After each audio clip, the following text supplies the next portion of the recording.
Noite, pessoal, tudo bem com vocês? Como vocês estão? Vocês estão bem? Hoje vamos falar sobre mudança de humor. Humor, tá bom? Vamos falar bem rapidinho. Pessoal, nous allons parler de verbe ficar et changement qui gagne dans verbe ficar. Ficar et pour nous parler de humour. Parler de humour, on a parlé humeur, certaines fois, il y a un sentiment cap dégagé, peut-être sentiment capable négatif, il est capable positif, il est capable un sentiment de colère, un sentiment de tristesse, ça.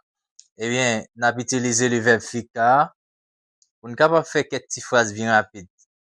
Dans, dans une minute, n'a pas phrase ça yo, qui va aider nous plus comprendre et changement qui gagne dans utilisation du verbe ficar, tá? Vamos lá, bem rapidinho, pessoal. Fico animado quando recebo uma boa notícia, tá? Moi senti-me animé, moi senti-me content, l'aime recevoir une bonne nouvelle, tá? Eu fico feliz quando eu escuto música. Moi content, moi senti-me content, moi senti-me bien lorsque m'entends de musique, tá? Eu fico nervoso quando tenho prova, tá? Moi gen un sentiment de colère lorsque gen examen, tá? Eu fico cansado quando trabalho muito, tá? Fatigué, l'aime travailler en plus, tá? Pour finir, n'apprend l'autre phrase avec fico. Eu fico triste quando estou sozinho. Moi senti-me triste, les moi pour compte moi. Tá? Pessoal, pour une fois me phrase ça avec fico, verbe ficar, changement qui gagne la dernière, c'est fico plus adjectif plus quando. Tá?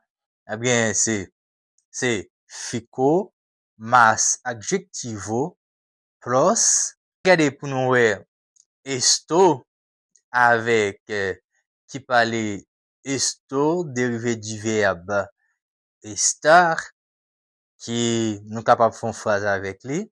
N'a dit hoje eu estou cansado. Neste momento eu estou triste porque perdi o ônibus. Nós, pessoal, nous t'a regardé o verbo ficou, pessoal, conjugação do verbo ficar, indicar mudança ou reação emocional, tá?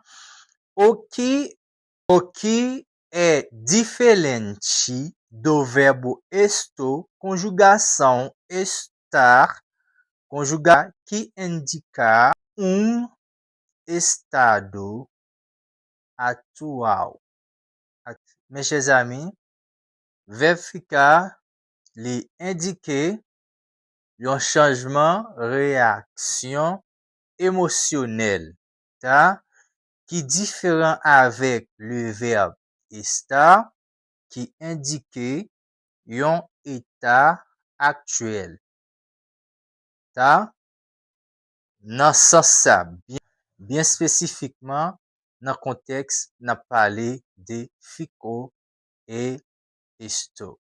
Tchau, até mais.